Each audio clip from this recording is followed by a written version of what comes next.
북한의 김정은 위원장이 집단 농장을 시찰했습니다. 가서 보니까 돼지들이 살이 포동포동 오른 모습이 너무 기분이 좋아서 이 위원장 농무가 돼지들 가운데로 들어가서 기념 촬영을 했습니다. 노동신문이 이것을 기사하는데 제목을 정하는데 참 예를 먹었습니다. 위원장 동지께서 돼지들과 함께 계시다. 이것도 좀 아닌 것 같고, 돼지들이 위원장 동지와 함께 있다. 이거는 더 아닌 것 같고, 결국 그날 밤 신문이 발간됐습니다. 그리고 그 사진 밑에 이렇게 쓰여 있었습니다. 왼쪽부터 세 번째가 위원장 동지이시다. 여러분, 북한에서는 아직도 식량 부족으로 많은 주민들이 굶주리고 있습니다. 그런데 TV에 비춰지는 지도자나 고위 간부들의 그런 모습은 넉넉한 외모에 얼굴에 기름기가 흐르는 모습을 볼 때마다 여간 속이 상한 것이 아닙니다. 이번에 통일 선교 아울리치 여정에 북에서 나온 분을 만났습니다. 그분이 하시는 말씀이, 남조선 여성들은 돈을 주고 살을 뺀다지요. 북으로 오시라요. 며칠만 살면 기름기가 쫙 빠질 것입니다.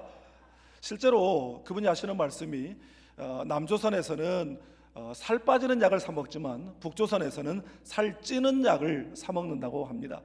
여러분, 어서소키 북녘 땅에 희망의 바람, 복음의 바람이 불어와서 복음 통일 이루어서 우리 민족이 열방 가운데 귀하게 쓰임받게 되기를 주님의 이름으로 축복합니다.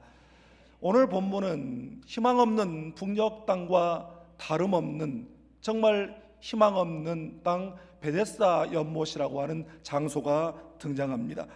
이 장소 가운데에서 정말 그 물이 움직일 때 가장 먼저 뛰어드는 단 한 사람만 병이 낫게 된다라고 하는 잔인한 경쟁 시스템 아래서 병든 사람들, 그야말로 소외된 사람들, 약한 사람들, 이들이 기약 없는 거짓 희망에 희망 고문을 당하며 살아가고 있었습니다. 그러나 우리 주님의 은혜는 세상에 그 어떤 경쟁 방식처럼 선착순도 아니고 소수만의 그런 비밀도 아닙니다.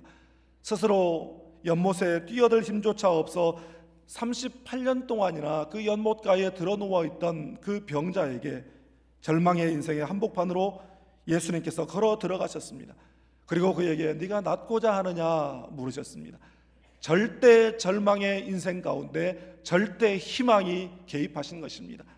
여러분, 오늘 말씀을 통해서 절대 절망의 벽에 갇혀있는 인생에게 찾아오셔서 부르시는 그 주님의 부르심 앞에 믿음으로 응답함으로 절대 희망이신 그 예수님의 개입을 우리가 경험하고 내 삶의 자리와 세상을 향해 예수 소망 선포하며 살아가게 되기를 주님의 이름으로 축복합니다. 먼저 오늘 본문 6절 말씀을 함께 읽겠습니다. 예수께서 그 누운 것을 보시고 병이 벌써 오래된 줄 아시고 이르시되 내가 낫고자 하느냐. 아멘. 오늘 본문이 배경이 되는 곳은 예루살렘 성의 양문 곁에 있는 베데스다라고 하는 이름의 연못입니다.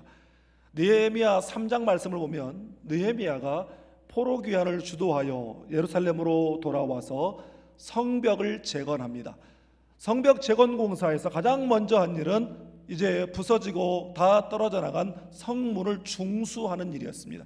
중수한다라고 하는 말은 리빌드, 다시 만들어서 달다, 이런 뜻이죠.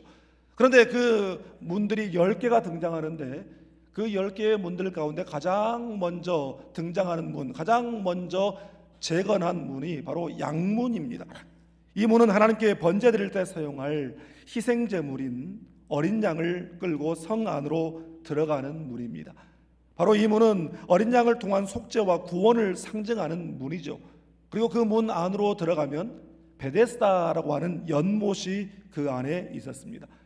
여러분, 이 베데스다라고 하는 이름은 집이라고 하는 뜻의 베트와 또 인자, 은혜, 인애라고 하는 의미를 가진 헤세드라고 하는 말이 합해져서 생겨난 합성어입니다. 그래서 베데스다 그러면 바로 자비의 집, 은혜의 집, 이런 의미가 되는 것이죠. 하지만 그 이름과 달리 실제 베데스다 연못 주변의 풍경은 자비나 친절이나 은혜, 이런 것들과는 너무나도 먼 그런 풍경이었습니다. 그곳에는 수많은 병자들이 모여 있었어요. 왜냐하면 천사가 가끔 내려와서 그 물을 움직이는데 바로 그때 맨 처음 1등으로 그 연못에 뛰어드는 사람은 어떤 병에 걸렸든지 낫게 된다라고 하는 전설이 있었기 때문이었습니다. 오직 1등만 고침을 받는다라고 하는 치열한 경쟁 속에서 시기, 질투, 경쟁, 험담, 서로를 짓밟고 달려가는 그야말로 자비가 없는 자비의 집, 은혜가 없는 은혜의 집이 바로 베데스다였습니다. 특별히 이때는 유대인의 명절이라고 그랬어요. 명절이라고 하면 기본적으로 유대인들이 지키는 3대 절기를 가리키는 표현인데요, 이 명절에는 기쁨과 또한 또 많은 먹을 것이 넘쳐나는 축제의 자리입니다. 그렇지만 명절에도 전혀 즐길 수 없는 병자들, 또 병들어 아파하는 이들, 신음하는 이들이 있는 절망의 그늘진 자리가 바로 그곳이었습니다. 그곳에는 또한 5개의 행각이 있다 그랬어요. 행각이 뭔가 하면 쉽게 표현하면 우리로 따지면 이 팔각정이나 정자같이 그늘을 제공하는 쉼터입니다.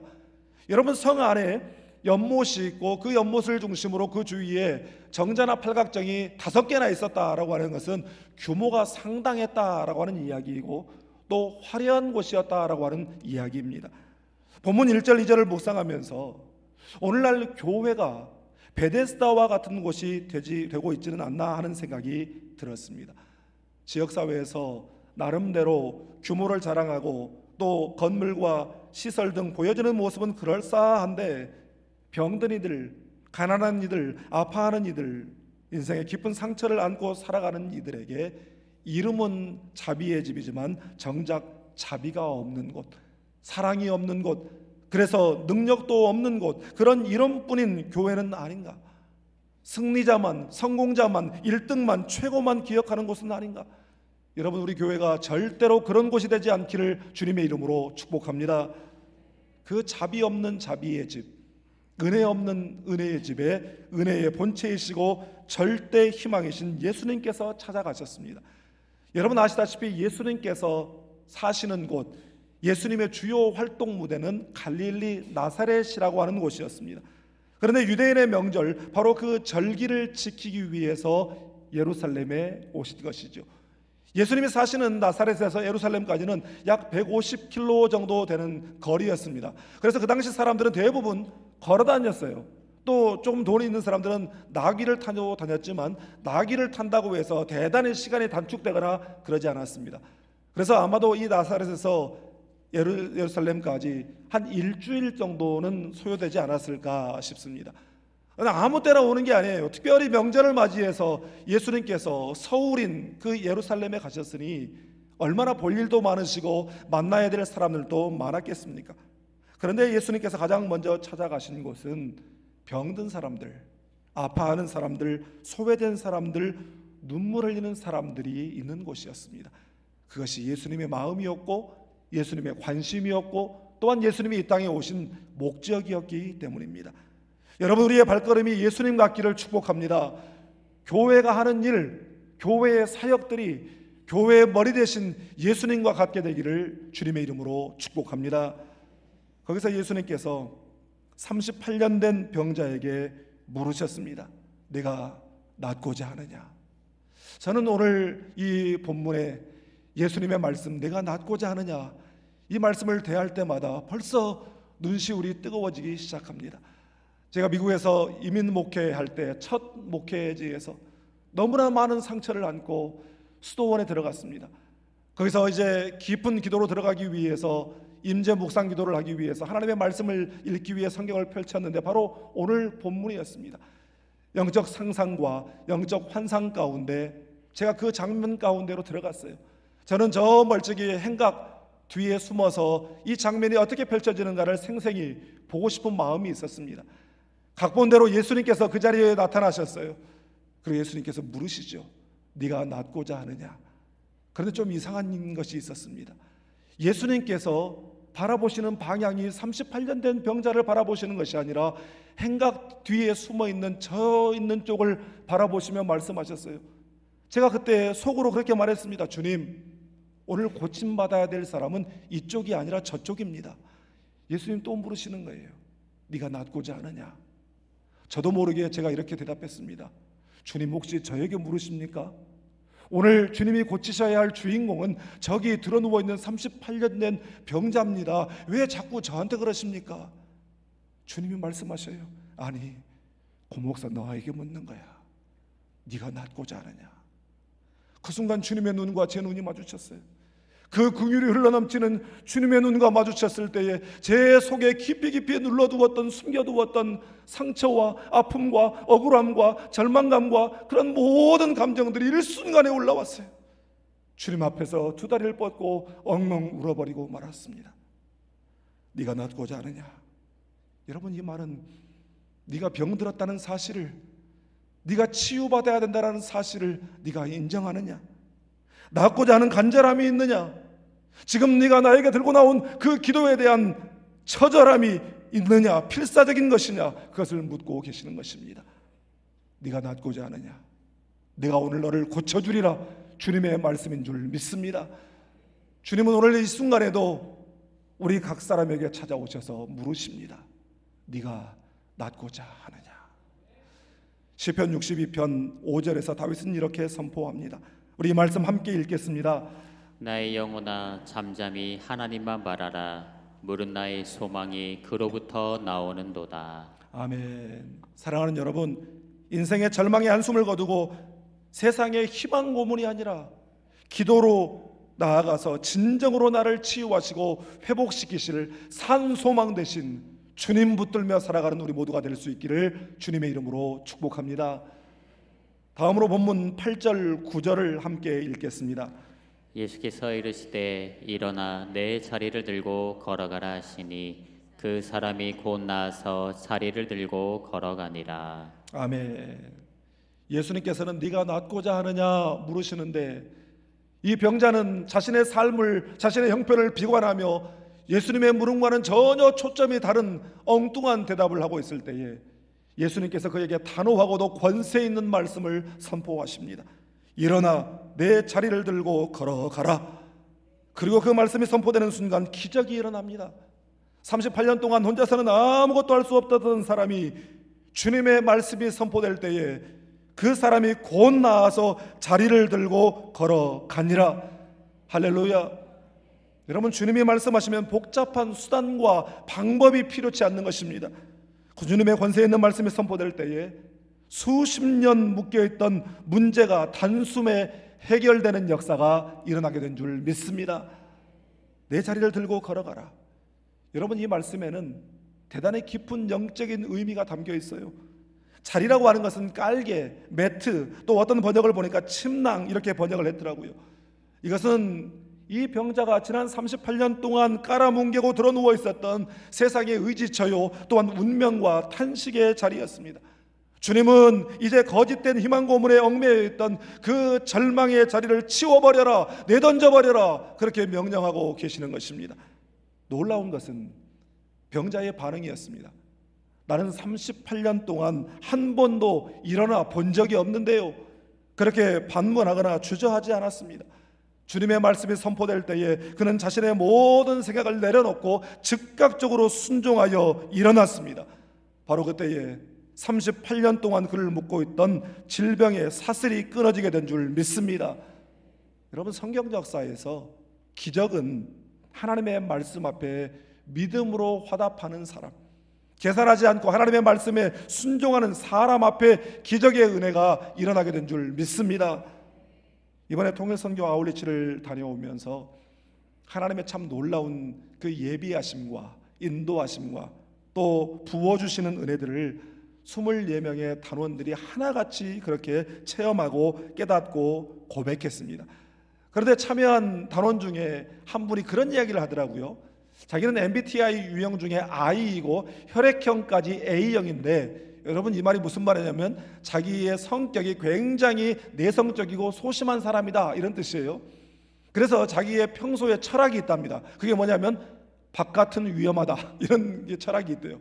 그래서 자기는 정말 집과 직장과 교회 외에는 알지 못하는 사람이라고 합니다.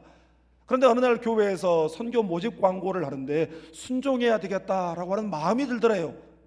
이상하다, 밖은 위험한데 왜 이런 생각이 들지?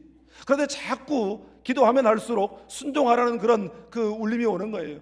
결국 큰 결심을 하고, 밖은 위험하다고 생각하는 사람이 큰 결심을 하고 가장 위험한 북중 접경 지역 선교에 동참하게 됐습니다.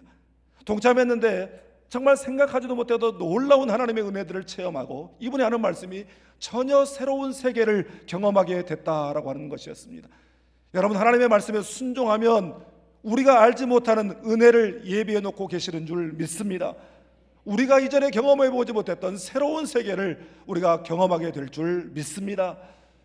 여러분, 또 한 가지, 이번 여정 가운데 우리가 받은 은혜 중에 큰 은혜 중에 하나는 바로 이 만남의 축복이었습니다. 우리가 흔히 북중 접경 지역에 가게 되면 가이드가 나오는데 누가 나오냐면 조선족이 나옵니다. 왜냐하면 중국 현지인이면서도 한국어를 할 수 있는 사람이기 때문이죠. 그런데 이번에 우리를 지도하고 안내한 가이드는 중국 현지인인데 한족이었습니다.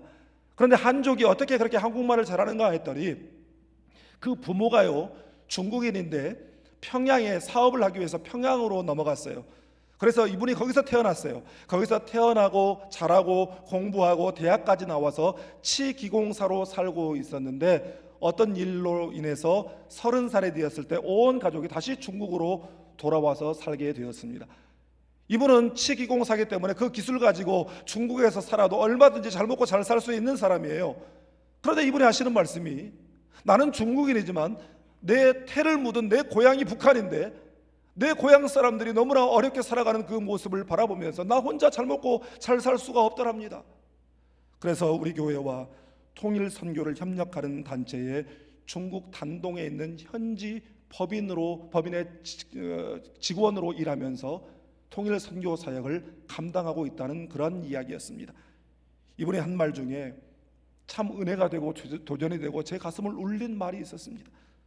희망 없이 살아가는 고향 사람들 생각하면 뭐라도 보내주고 싶고, 하나님의 사랑으로 뭐라도 그들을 도와주면 그들에게 희망이 되지 않겠습니까?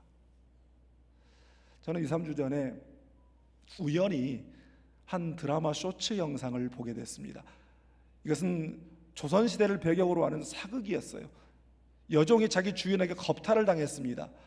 이 사실을 알게 된 그 나라의 왕비 중전이 찾아와서 그 주인을 호되게 꾸짖고 야단을 쳤어요. 그런데 그렇게 호되게 야단을 치고 있을 때 그만하라고 하는 사람이 있었습니다. 바로 겁탈당한 그 여종이었습니다. 왜 그런가 하면 뒷감당이 되지 않기 때문이에요. 중전이 있을 때는 그 주인이 꼼짝 못하지만 중전이 떠나고 난 다음에는 그 모든 곤욕을 자기가 또 당해야 되기 때문에 그만하시라고 그렇게 사정을 냈습니다. 그때 중전이 이렇게 말합니다. 내 이미 네 인생에 끼어들었다. 그렇게 말하고 그 여종을 끌어안고 그 여종을 책임져주고 돌보아주게 되었다라고 하는 그런 영상이었습니다. 내 이미 네 인생에 끼어들었다. 주님께서 38년 된 질병의 절방에 사로잡혀 살아가던 병자에게 찾아가시고 그의 인생에 개입하셔서 절대 절망의 인생을 절대 희망의 인생으로 바꾸어 주셨습니다. 내 이미 네 인생에 끼어들었다. 저는 그 말을 들을 때에 나를 향한, 우리를 향한 우리 주님의 음성처럼 들렸어요. 영 죽을 죄로 인해 사탄의 정죄 아래 고통받던 아무런 소망 없는 절대 절망의 우리의 인생 가운데 찾아오셔서 십자가에서 흘리신 당신의 보혈로 우리의 인생에 개입하셔서 절대 희망으로 끌어안아 주시고, 당신의 그 보혈로 우리를 속량하여 주심으로 우리의 소속을 바꿔주셨습니다. 우리의 주인을 바꿔주셨어요. 주님이 이미 우리의 인생에, 우리의 영혼에 끼어드셨습니다. 여러분, 우리가 인생을 살면서 우리가 원치 않는 절망의 상황을 맞이할 때가 너무나도 많이 있어요. 그러나 여러분, 두려워하지 않기를 바랍니다. 불안해하지 마십시오. 주님이 우리의 인생에 이미 끼어드셨기 때문입니다.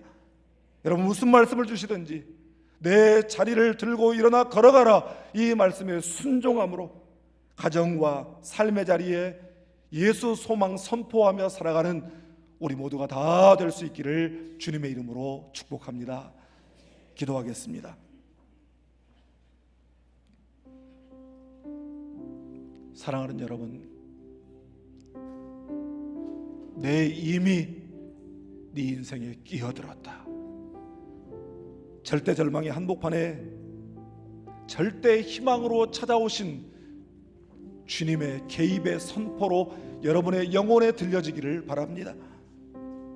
오랜 세월 동안 우리를 얽매고 있던 깊은 절망과 탄식과 혹은 거짓된 희망 고문의 자리를 이제는 과감히 벗어던져버리고, 네가 낫고자 하느냐 다가와 물으시는 주님의 따뜻한 음성 앞에 우리의 깊은 상처와 아픔과